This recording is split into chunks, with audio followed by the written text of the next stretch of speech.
বন্ধুরা, ওম সাইরাম। এর আগেও তোমাদের দ্বারকা মায়ের সম্বন্ধে অনেক কথা বলেছি। আজকে বাবার পালকির সম্বন্ধে বলবো।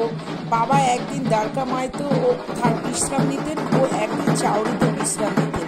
যেদিন বাবা দ্বারকা মায়ের থেকে চাউরিতে যেতেন, বাবার কাছে সবসময় যেই ভক্তরা থাকতেন, মালসাপতি, শ্যামা দাস পাণ্ডে ও তাতায়া কোটে, ওনারা বাবাকে পালকি করে ঢাক, ঢোল, মৃদঙ্গ বাজিয়ে বাবার নাম গান করতে করতে বাবাকে চাউরিতে নিয়ে যেতেন।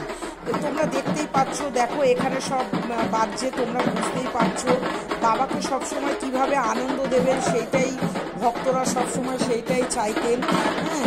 সেইটাই চাইতেন। এখান থেকে বাবার পালকি যখন আসবে তোমরা দেখতে পারবে, দ্বারকা মাইতে এসে প্রথমে সেই পালকি পুজো হবে, বাবা সেখান থেকে উঠবেন।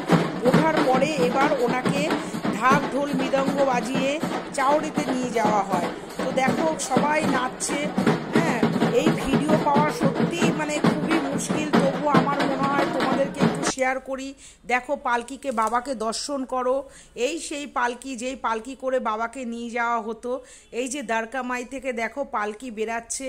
বন্ধুরা, শুধু মানুষের মাথা ছাড়া কিচ্ছু দেখা যায় না।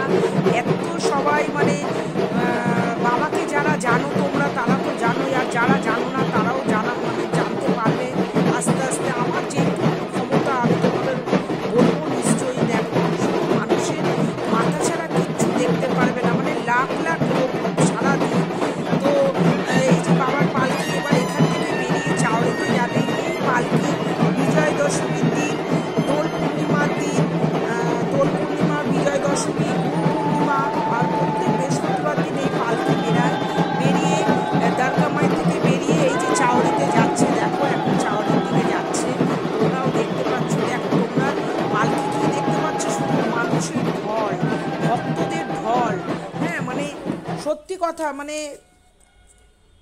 এই দেখো দ্বারকা মাই থেকে বেরিয়ে গেল, এবার চাউরিতে যাচ্ছে। এই যে এইটা হচ্ছে দ্বারকা মায়ের ভেতরেও দেখে নাও তোমরা যে বাবার পালকি। শুধু দেখো ভক্তদের ভিড়, দেখো যে সবাই শুধু বাবাকে দেখার জন্য একটুখানি কি করে। বন্ধুরা সত্যি বাবার কথা যতই বলবো মনে হচ্ছে ততই কম। বাবাকে ছিলিম খাওয়ানো হচ্ছে, এই যে চাউরিতে বাবাকে ছিলিম খাওয়ানো হচ্ছে, বাবার পাদুকা।